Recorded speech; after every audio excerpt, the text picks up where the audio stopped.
every experience that you do, you know, everyone's going through the same thing. Might as well experience it and like, you know, give love to each other and just like appreciate like whatever happens, whether it's good or bad, because like we never know where it takes us. And it hit me really hard when I watched that movie, because I was just like, yeah, I mean, this is all just an experience we're having, and I just want to, at the end of the day, like feel good and make other people around me feel good.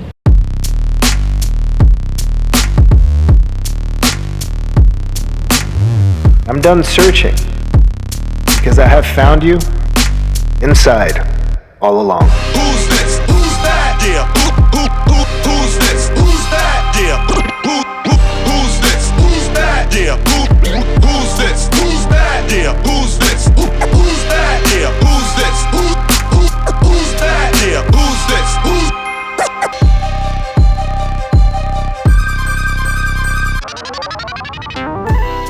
Yo, what's up guys? My name is Michael Lee. I'm on Live Through Love, and today we're going to be talking about stuff like life, career, balance, self-love, all the good stuff. So make sure you guys tune in, and I'll see you there. Peace.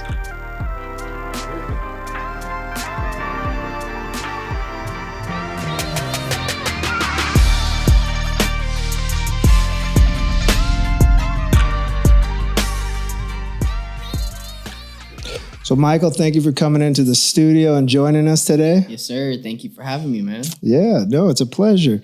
You know, I've seen some of your stuff, some of your work out there. I love what you're standing for, you know, bringing in your family into what you're doing, talking about self-love, I mean, dancing and creativity. Just share us a little bit with who you are and what you do. Yeah, well, my name is Michael Lee. You know, I've been doing social media for about 7 years now. I've been dancing for over 10 years.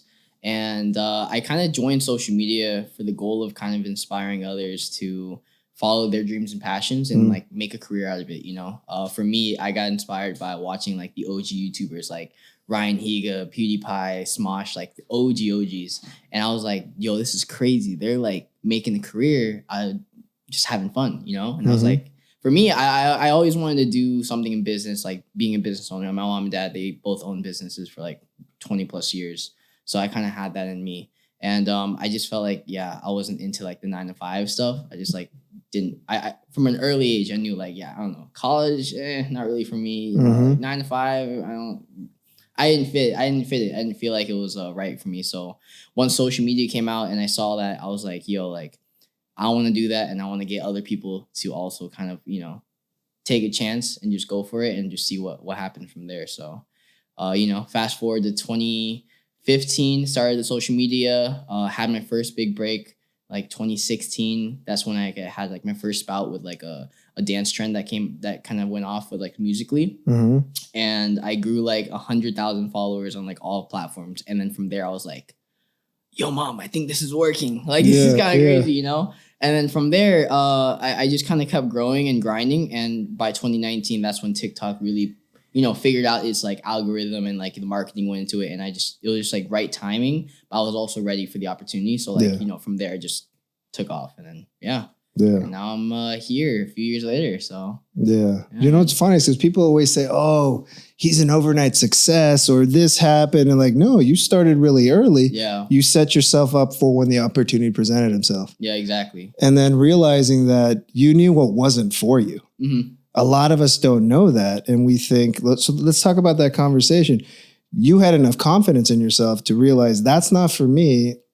Parents, I love what you do, but I need to find out what that was. Yeah. Did they support in that? Was there some conversations that allowed that, or you just kept treading that path? I would say like a lot of people were kind of like iffy when they, not even with social media, but even as a dancer, you know, like saying like, oh yeah, I want to dance as a career. Back then was a lot more like you know, not really like understood. And I think I was like my mom and dad, they supported me by like, you know, letting me take classes, and they're like, all right, let's see what happens, you know, because he's clearly passionate about it. He's doing it like 3-4 times a week, you know. And when I got my first check, I remember it was like 2015. I danced in a Daddy Yankee music video for my first music video, and you know, the check was like $100, and I was like, Mom, I just made $100. Like, Yeah. this is crazy. And then, you know, for her, she was like, oh, like, this is cool, you know? And then from there, I started kind of dabbling in like being a choreographer, a teacher and stuff. And I think as I showed the hard work in my work ethic and stuff, and then obviously the fruits of my labor, people slowly but surely started like, oh, this is cool, you know? And then once obviously everything blew up, they're like, oh yeah, genius. I should have been done this, crazy, you know? So Yeah. it's really interesting because for me, I always knew like, I always had like quotes. I always listened to podcasts. I always listened to like these people. Because for me, I lived in Florida and a lot of people there aren't necessarily tech savvy or anything like that. So I always had that idea of like, oh, like you're the person that you surround yourself with. Like you're one of the 5 people, right? And for me, I didn't really have the people I wanted around me. So I took advantage of social media and like podcasts, you know, videos, all that stuff. That was my way of getting those 5 people around me, you know, those inspirational, like, you know, people that really were doing what I wanted to do. And I kind of took that and kind of ran with it. And from there, I was like, all right, I knew that like people aren't going to believe in what I do unless I believe in myself. So like I had to know from an early age, like this is what I want to do. It's not a matter of like, you know, how, it's just a matter of when, you know, like I just got to keep grinding, keep going. And eventually, you know, like I just started loving what I did and it brought me here. So yeah. No, it's a slow grind. It's like, I remember, you know, I took a long scenic road becoming an artist. I was always an artist, but when I grew up, we didn't have social media. We didn't have the creator economy, but they're like, go be a doctor, go be a banker. And this was always in me, but I didn't take that path until I finally found it again. But you have to believe in it because you're like, how am I going to make money and pay my bills? How am I going to feed myself? Yeah. It doesn't matter because you believe in something so much, you have to do it. It'll figure itself out. And then you just test it out. You pop into a music video. I paint a mural for someone else with their random art. Yeah. And you're like, ooh, I made $100. Cool. I can do more. I could continue doing this. And I think that's where people really need to realize, like, you have to believe in you and don't worry about what anyone else says. Especially if you believe in yourself so much, it becomes contagious. They start believing in you. Yeah, exactly. Yeah. So you didn't have any of these people around you. How did you use social media to create this circle? Were they in other states, other areas? Was it just people that liked what you did? No, it wasn't actually people I knew. It was like, I used to listen to people like Tom Bilyeu with like impact theory a lot. I used to listen to like Jay Shetty with his podcast, Gary Vee. You know, like these were the people I kind of like listened to, as well as like books. And on Audible or whatever. And that's kind of like what I focus on. Cause I was, you know, I had a little rough patch of, I mean, everyone goes through those moments, you know, and I needed something to kind of like get my mind out of that path. And that's where I really took into like social media and took advantage of like what we have. Cause like a lot of people don't take advantage of the internet right now. So yeah. It's free knowledge out there, right? So you were seeking out what you were looking for to figure out, how can I ground myself? Who's out there doing something, and just applied it to you. Yeah, exactly. Yeah, that makes a lot of sense. And a lot of people don't realize we have the choice to do that and to seek that out. So you also have Selfloves, right? Selflove, yeah. Where did that come from? What does that stem from? Honestly, it was a random word at first. Don't know how it kind of came up. It was just super random. I guess I'll tell you the story. I was with some friends in around 2019, 2020, I'd say. And essentially there was this trend going around on TikTok where there was like, okay, you know, like, I guess it's like a gang term, schlatt, like slime, schlatt, all that stuff, right? So I looked it up. I remember reading it. I was like so confused about it because it had a double meaning. It was like, you say it for someone that's like your friend or trusted one, and then another meaning of it was like you can't trust them. It was just like a really weird thing, and I don't know. I was with some friends. I was just being dumb, and I was like, oh, like, man, forget that. We should make a new term. It's just Selflove.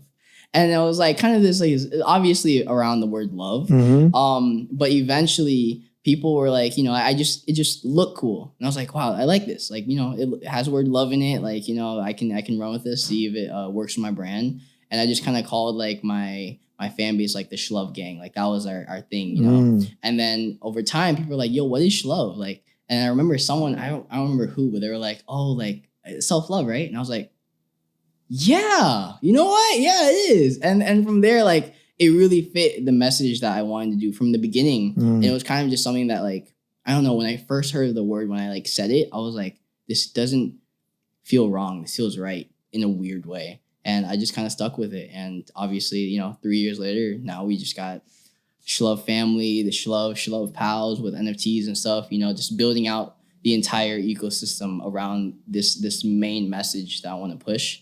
And yeah, that's pretty much it. Dude, it's amazing. It's like one little thing.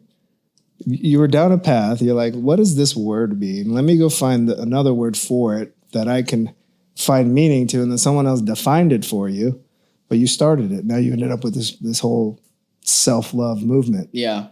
And I think self-love is one of the most underutilized and really misinterpreted topics, because most people think it's either egotistical or narcissistic or just out of vanity and vain. But it really comes down to, in my sense, like the conversations you have internally with yourself, being positive, being kind.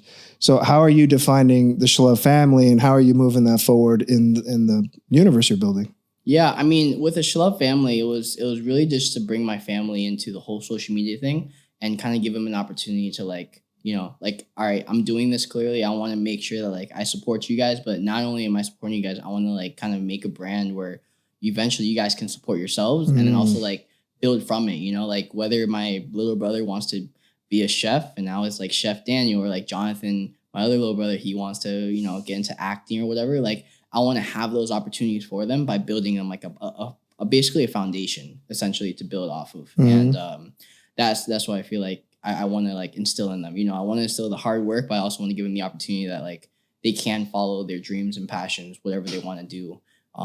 And obviously by doing that, inspiring others just through the content that we make to show like, yo, this is possible. Like we're just a family having fun, doing whatever, dancing and all that stuff. Like, and obviously people are hopping on the wave now. So it's cool to see like, you know, the gradual growth of everyone understanding like, this is social media. This is what TikTok can do. You know, like it's crazy.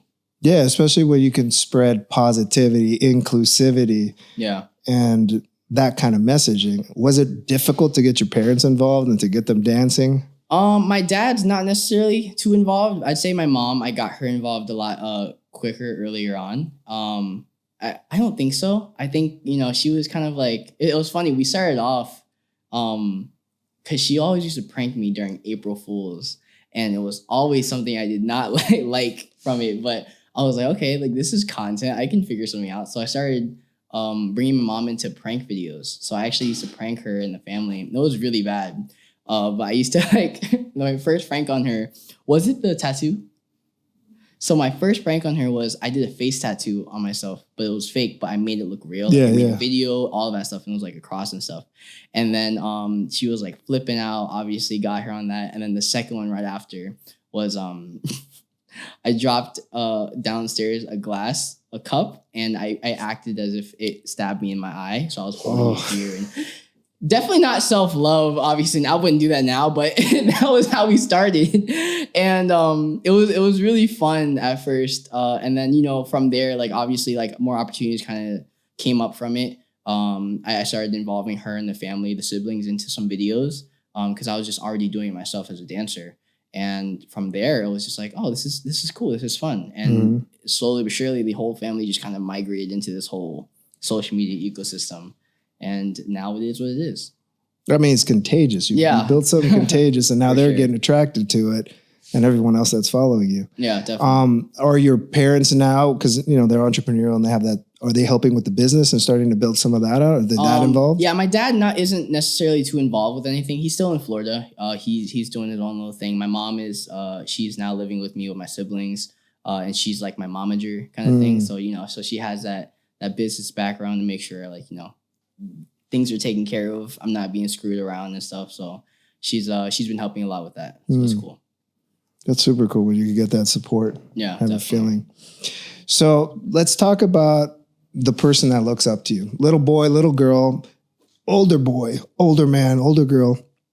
What are 3 lessons that you would say, hey, these are from Michael. This is what got me here. And this is what you can do to build your universe. Yeah.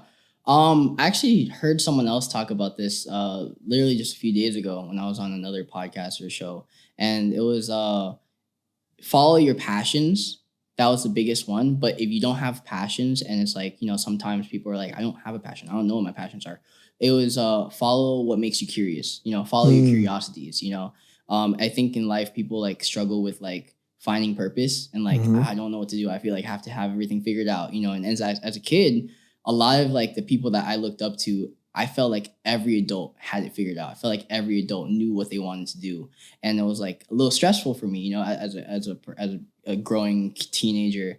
And I think for anyone wanting to try out something new, or they're out of college and they want to do something, just do what makes them happy. Like literally, like or try out, experiment. Like for 1 month, get involved with something that made you curious. Like if you wanted to get into painting, like try a month or a few months of painting and just see how you feel with it. If it's something that is fun and eventually grows into a passion, boom, now you figured it out, But you can't, just like, there's so many things in life that people haven't tried and experienced yet that it is hard to just say like, yeah, I want to be this type of person, because it constantly changes. And that's one. I guess another thing is like, things do change, So like for me, I started off as a dancer, and I was able to expand into an influencer personality. Then I got into boxing at one point. Then I got into acting at one point. And now if I want to get into singing at one point, like my feelings keep changing for different passions, just because like either I got tired of it or I wanted to, just have new experiences. So I would say like be okay with change and be okay with the unknown. And that's really what life is about. You just trying shit. Everyone's trying to figure it out. And I think that it's okay. And then the last one is balance. Having balance. It's a really hard thing to say because for a lot of successful people, they sacrifice so much to achieve their dreams and goals. But I think for me, it's like, okay, if I want to be successful, there's like a couple of different buckets that I have to tend to and take care of for me to feel successful. It's not just money. It's not just my fitness, but it's like, it's everything. It's like, so for me, it's like my fitness, my well-being, my mental state, my relationship with my siblings and my family, relationship status in general, being a good person, and then also like physical health, and then like, the social media aspect and the career, like all of those things I feel like is really important. I feel like some people only focus on one or two of these aspects. And I think balance is like a big part of making sure you can sustain, because if you don't have the things that you need, that you want to prioritize, and you forget about those priorities, you can burn out, and then you can kind of like lose sight of what's important. Yeah. Rather than just like the views or the numbers or the money or whatever. So yeah, those are, long story short, those are the three, I think. No, that was clear. So chase your passion. And if you don't have a passion, it's okay, because passions change like relationships change, and eventually you'll find something. Yeah. By doing it. Then do what you love. So then that could turn into your passion, and be curious in all of that. And then just find balance in what you're doing. Yeah, exactly. So on that last thing, you were talking about balance. And look, I battle with this a lot. And a lot of people battle with it and having the conversation, but really balancing social media, right? You brought it up earlier, like worrying about the likes and the views. Like we really have no control of the algorithm. Why do we worry about it so much? Like I was talking with my team earlier.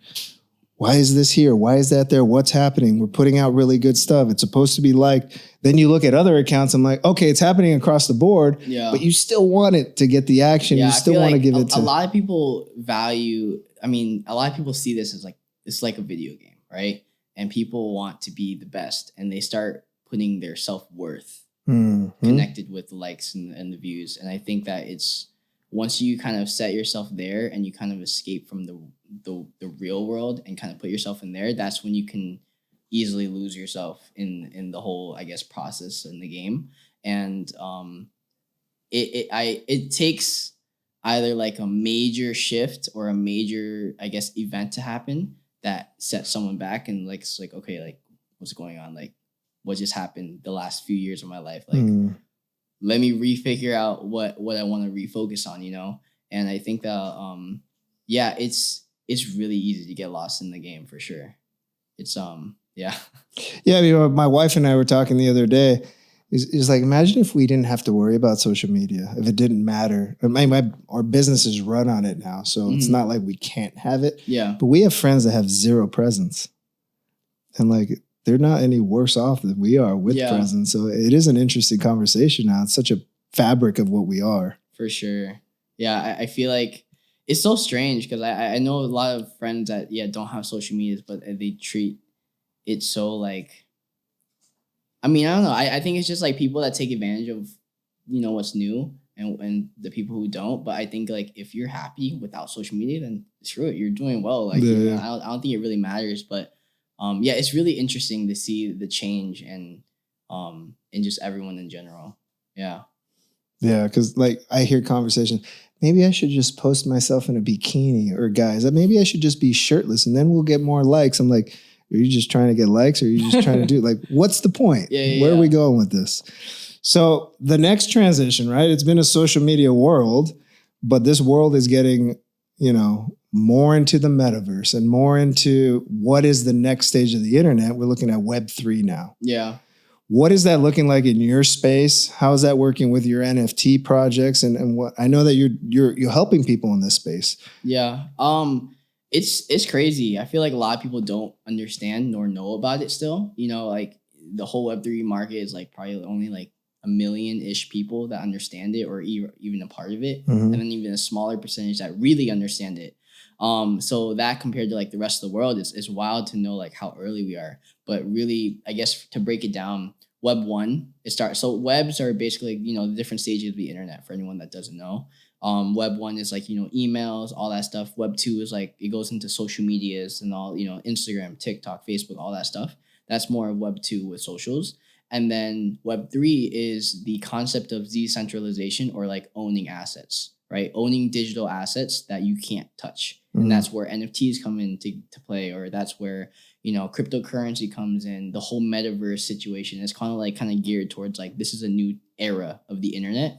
And I'm excited because when I learned about it about like a year and a half ago, I didn't understand it at first. It took me about 3 months to fully understand it. And even now, obviously, like it's still changing so much. But when I got like my first taste of what it could be, I was like, yo, I felt the exact same way when I hopped on the TikTok and I got like my first spark that first week. I was like, yo, this is the next thing. This is the next thing. And I got like super heavy into it. And the same thing happened with 3, where it's like, this is going to be used. Like people don't understand that this technology is going to be used in like every case of the world. Like this is where we're moving into, whether it's financial, whether it's like contracts, whether it's like movie tickets, you're going to see everything start shifting into this Web3 era. And the people who understand it and take advantage of it now will reap like, the most benefits. They'll have the likely chance of being able to do something with it. Yeah. Yeah. It's really interesting because you hear people now saying no NFTs, no Web3. I'm not going into that. No goggles. I'm not putting that stuff on. No, I'm not looking through screens or magic glasses or all these things you say.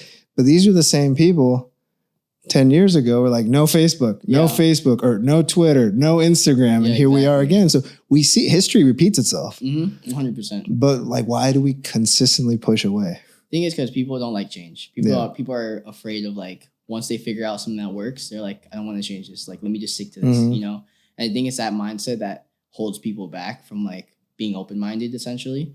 And I think that the people who are like just open-minded, that are like, yeah, like I'm down for change. I'm down for whatever. They're the ones that are like innovating and actually making the differences and I guess evolving, like time and technology is changing so much now. And we're at a point where it's like every day there's a new discovery. It's like, it's wild. So yeah, they're saying like how tech moves so quickly.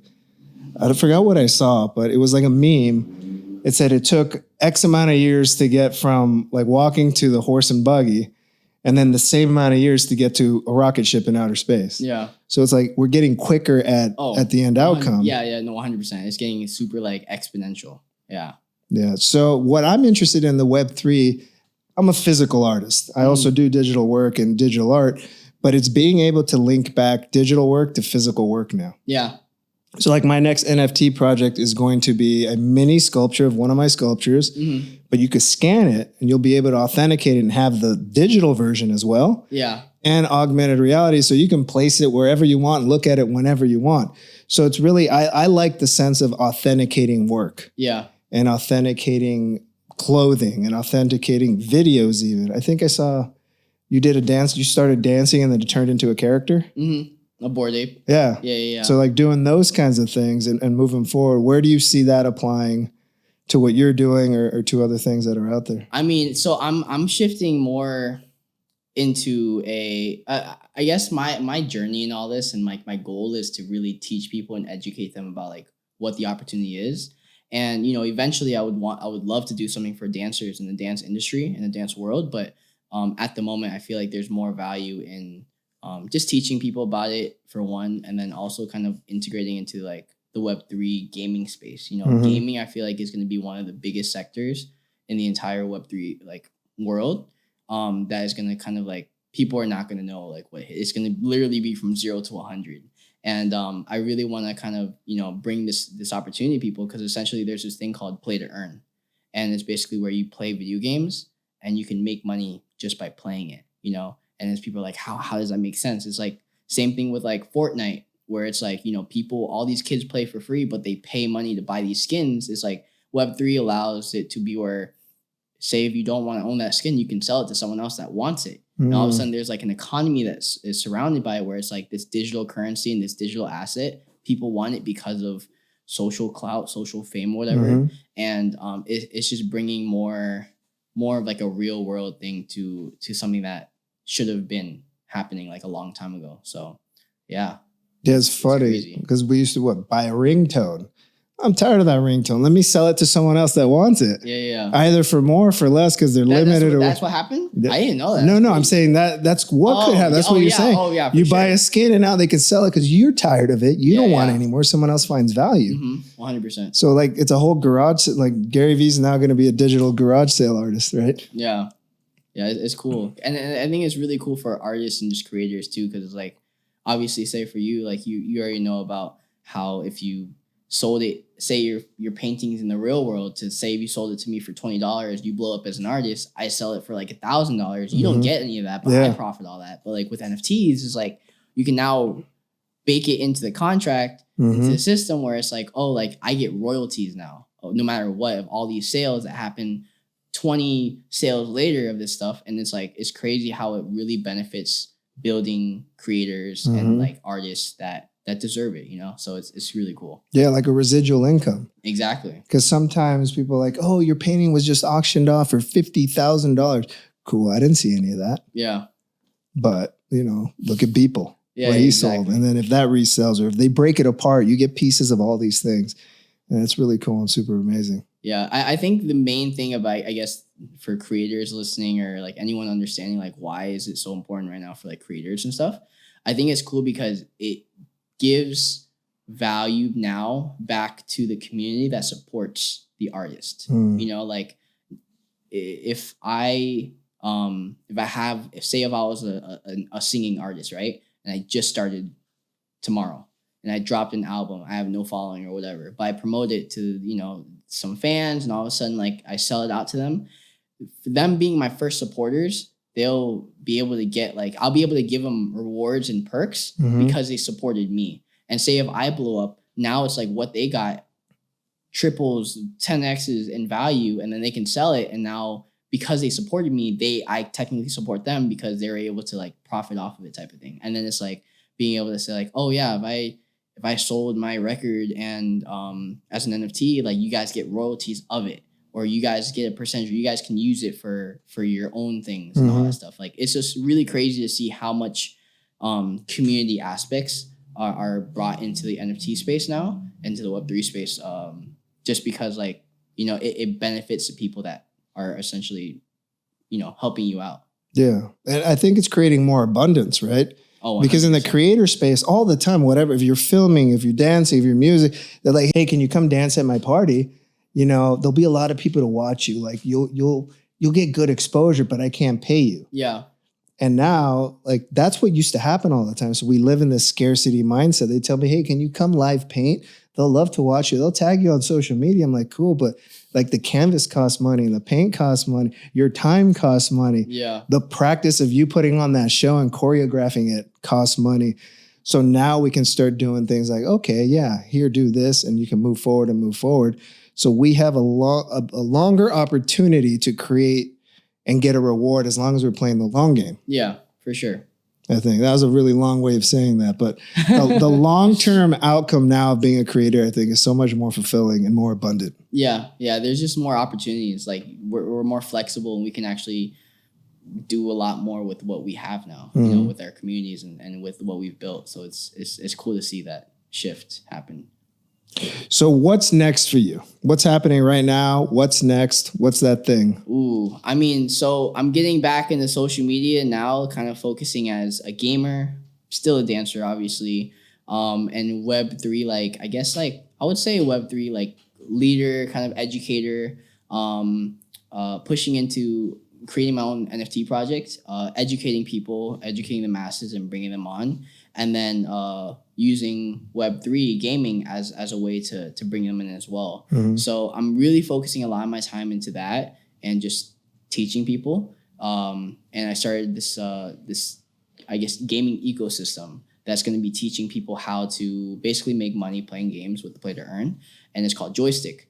And essentially with this is like, I want to give the opportunities to anyone in the world, whether they have money or they don't, any experience, any whatever level.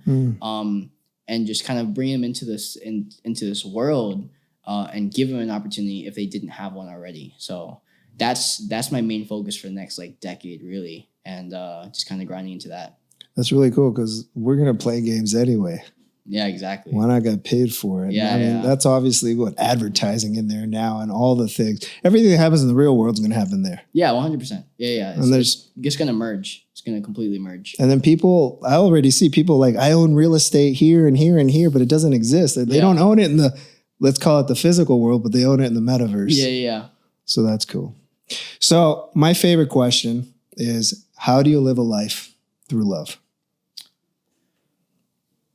Every day, it's like, I think it's appreciating what you have, appreciating the people around you, appreciating the opportunities that you have, and just knowing that, you know, everyone is on this earth to just experience. And I think might as well experience it through love and through spreading love, you know.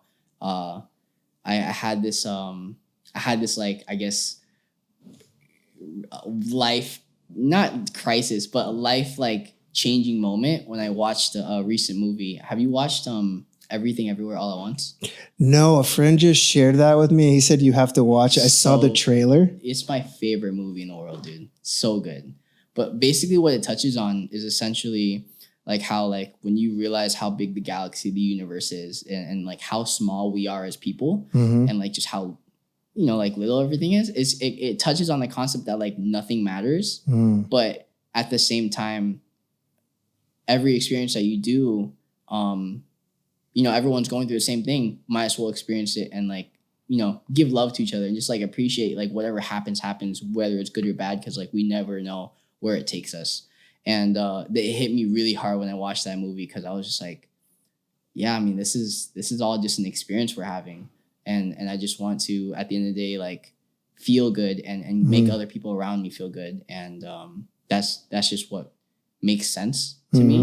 And yeah, that was my long story answer. But yeah, that was perfect. What I'm really hearing you say is like, we get to respond to life. Yeah, exactly. Not react to life. Yeah. Right? Life's not happening to us, it's happening for us. And you're taking advantage of that. And I want to acknowledge you for like how you're showing up for the youth and for this space, because we need more of that. I'm on this mission of like, everyone needs to live through love. Like, put on the lenses of love. It's not easy. Yeah. Right? It takes work. Dancing is not easy. Working out's not easy. Being healthy, choosing self-love and being positive, it's not easy. It's easier to, someone cuts you off, just go give them the bird. Right? Yeah.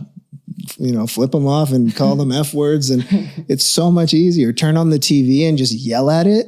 What's happening with politicians and women's rights and wars. But if we could continue with this mindset, with what you're putting out in the world, what we're sharing, and if people continue living through love, I think that's really that thing we need to ultimately, hopefully, get to world peace. Yeah. No, 100%.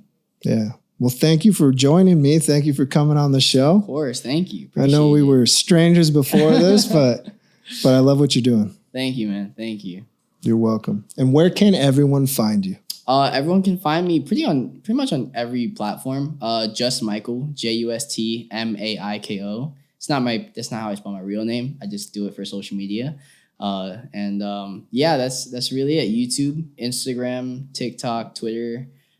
TikTok is obviously my main platform. YouTube, I have like 2 or 3 channels on there. So if you want to like learn about NFTs and Web3, it's called Just Meta. That's my NFT education platform. And then if I have like my gaming content, it's just Michael Gaming. And then Twitter is also for NFT stuff. And then Instagram, just my life, everything combined into one. Amazing. Thank you. We'll have that all linked up so everyone have access where to find you. Sweet. Thank you. Appreciate you.